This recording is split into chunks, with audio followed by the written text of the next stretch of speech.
Moses, the very deliverer, God's gift to the people, they did not understand him. You see what I mean? They did not understand Moses.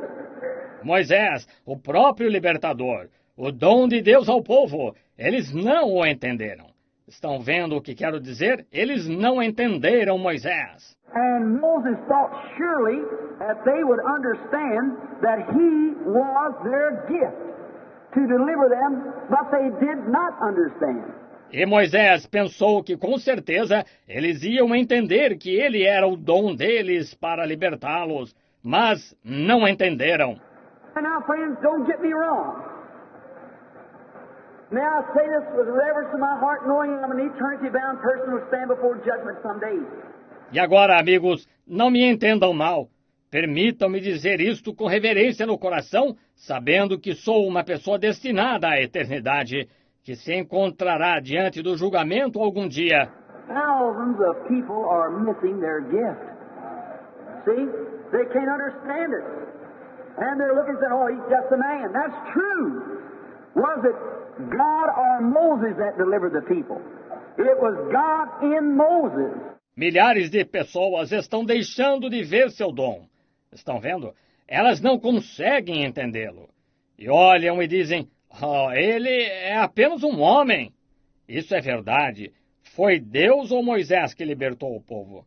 Foi Deus em Moisés. See? They cried for the deliverer, and when God sent the deliverer to them, they failed to see it because it was by a man. But it wasn't the man, it was God in the man. Estão vendo?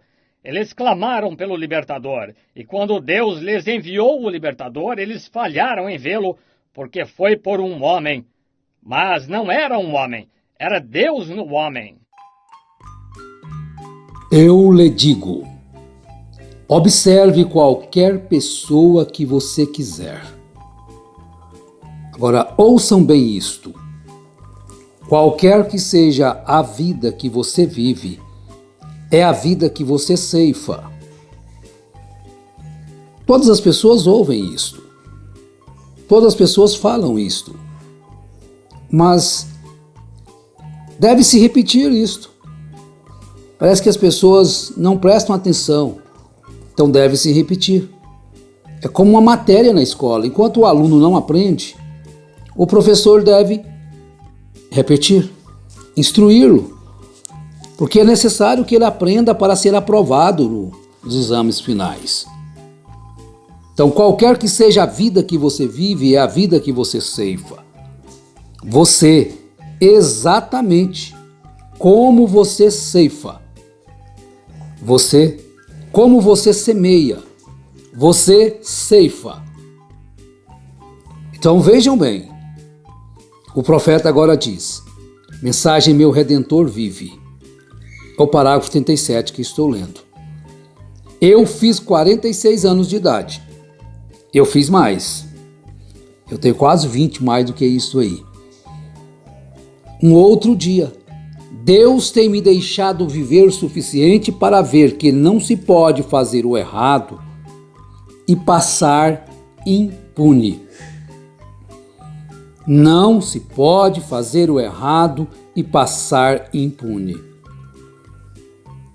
Tem que se fazer a coisa certa, porque Cristo ressuscitou dos mortos e seus olhos estão na igreja e ele a observa e a dirige. Nunca vá contra os sentimentos do Espírito Santo. Quando ele disser para fazer algo, não importa o que o mundo diga, você faça o que ele diz para fazer. Ele sempre vindicará a verdade e manterá a verdade endireitada. Bem, então, onde está a verdade? Todas as pessoas dizem que estão com a verdade. Aquele homem que falsifica o dinheiro, se você perguntar para ele se ele é verdadeiro, ele vai dizer para você que é falso. É claro que ele vai tentar falsificar de uma forma que, se possível for, engana a todos. Os espíritos sedutores estão aí para enganar. Vocês estão compreendendo? Agora, o Espírito Santo, ele não vai vindicar, ele não vai aprovar aquilo que o meu próprio sentimento. Há de se compreender isto. Eu senti de Deus. É comum você ouvir isto, e as coisas não se cumprirem, e as coisas não darem certo, e você ainda continua amarrado naquilo. E se ele fala que sentiu de Deus em nome do Senhor e aquilo falhou, então é mentira. Saia disto. Eu senti de Deus. Bom, primeiramente, quando alguém sente alguma coisa, ele tem que levar para a Escritura, para a palavra de Deus, ver se é aquilo.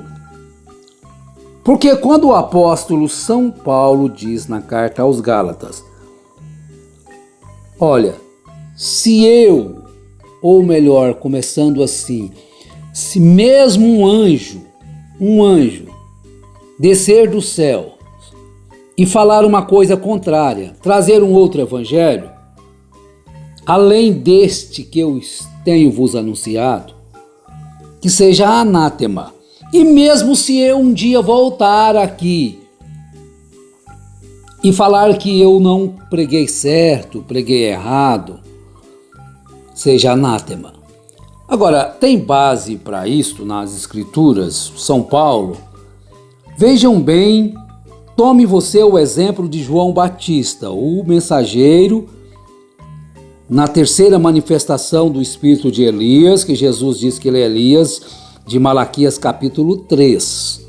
Ele era a voz que clamava no deserto, voz do que clama no deserto. Ele apontou para Deus, para Jesus Cristo.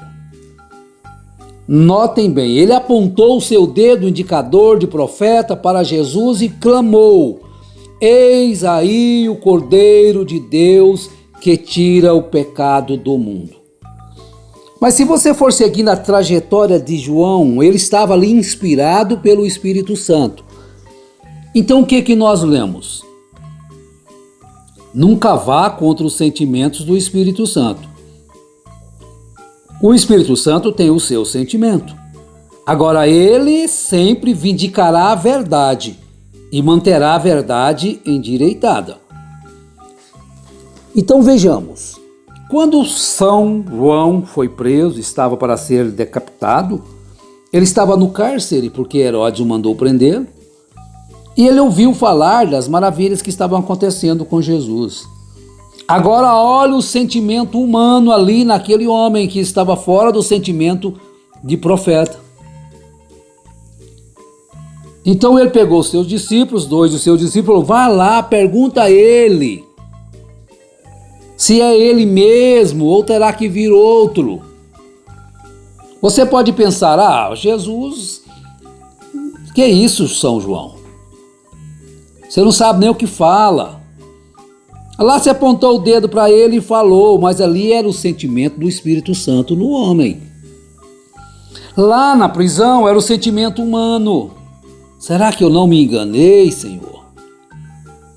Agora, Jesus nunca falou que ele era ele. Ele fez as obras que ele tinha que fazer.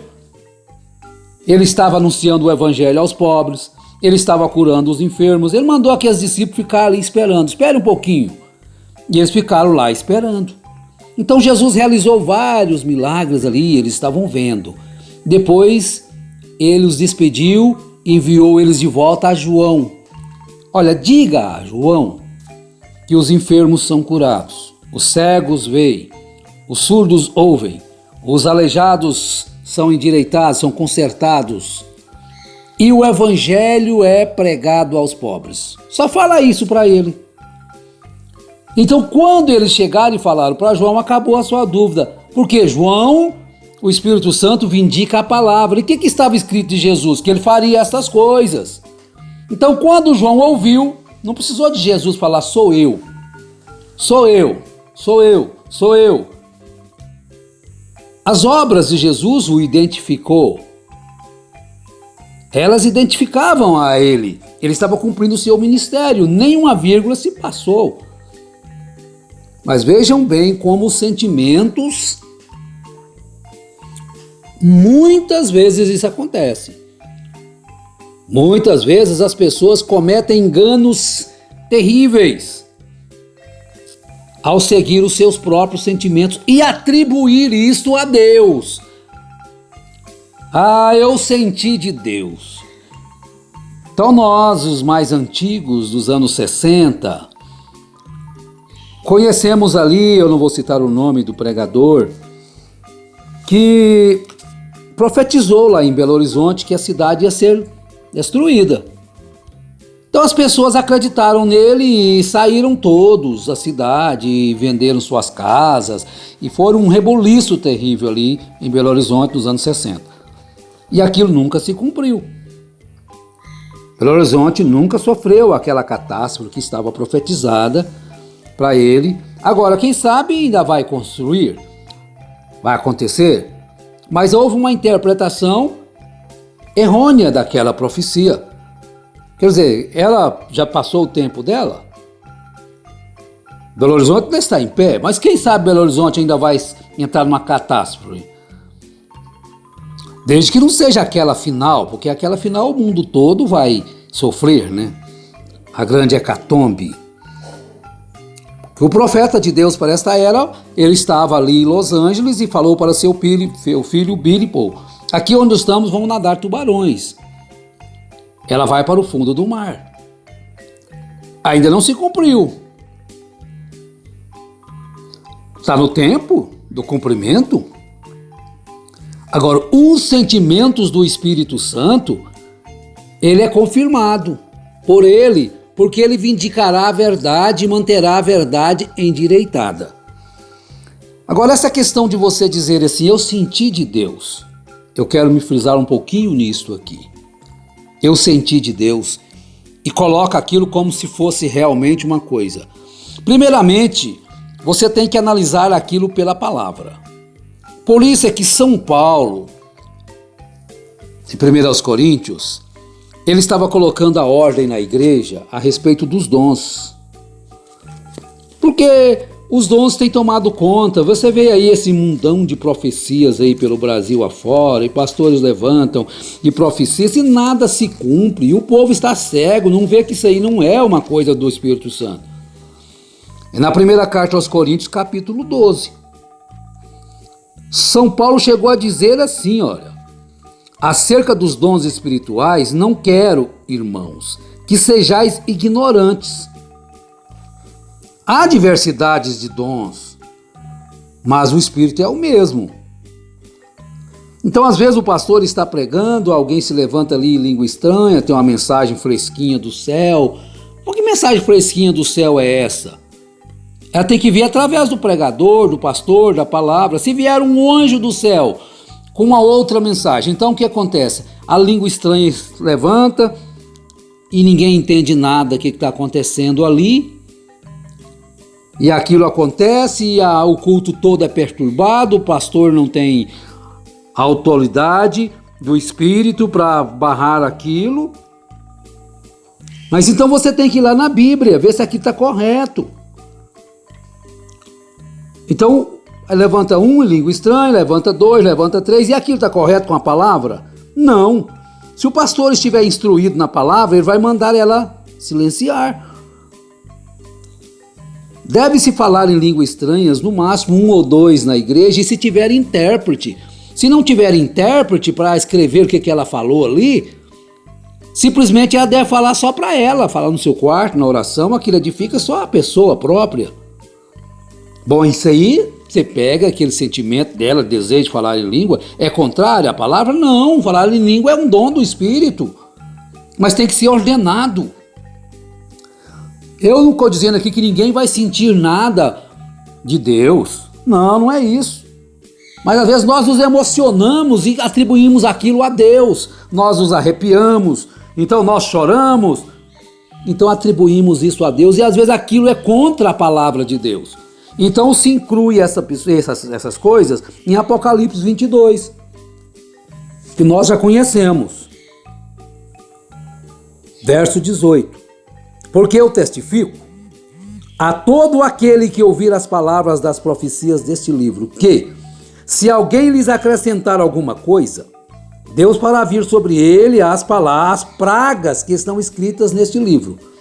Se acrescentar.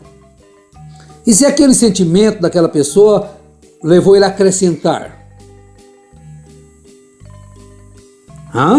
E se alguém tirar quaisquer palavras deste livro, desta profecia, Deus tirará a sua parte da árvore da vida e da cidade santa que estão escritas neste livro.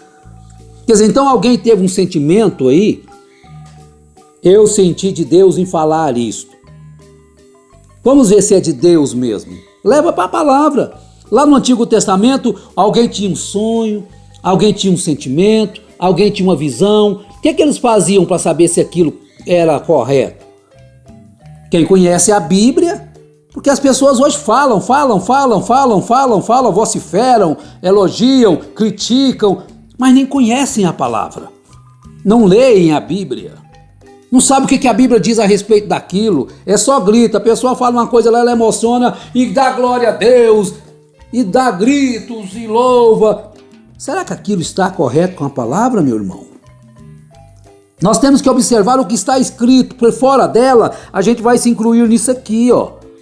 Leia aí. Talvez você não entendeu direitinho. Apocalipse 22, 18 e 19. Eu repito. Porque eu testifico a todo aquele que ouvir as palavras da profecia deste livro que, se alguém lhes acrescentar alguma coisa, Deus fará vir sobre ele as pragas que estão escritas neste livro. E, se alguém tirar quaisquer palavras do livro desta profecia, Deus tirará sua parte da árvore da vida e da cidade santa que estão escritas neste livro. Então temos que observar isso. Nós não podemos ser simplesmente levados por emotivos. Bem, eu tenho começado aqui um assunto sobre sentir de Deus. Eu sei que, para não ficar longo, a gente vai concluir aqui com esse Apocalipse 22. Mas traremos mais esclarecimento aos irmãos, aos que nos ouvem, perfeito sobre você julgar se aquilo é de Deus ou não. Aí tem aquela doutrina, ninguém pode julgar ninguém, ninguém pode julgar ninguém. Não pode julgar sem saber, julgar errado. Mas São Paulo escreve aí na primeira carta aos Coríntios, capítulo 12. Deve ser julgada aquela profecia, deve ser julgado aquele sentimento. Deve ser julgado sim. A palavra de Deus diz que deve ser julgado se aquilo é correto ou não. Leva aquilo para a palavra e ver se aquilo realmente não está acrescentando ou está tirando alguma coisa da palavra de Deus. Então, meus amados irmãos, que a graça do Senhor Jesus Cristo seja convosco. E permitindo o Senhor, depois a gente fala mais um pouquinho sobre esse sentir de Deus. Traremos para vocês as escrituras sobre esse sentimento e a mensagem do profeta sobre essa questão do sentimento. Em nome de Jesus Cristo, abençoados sejam os vossos corações.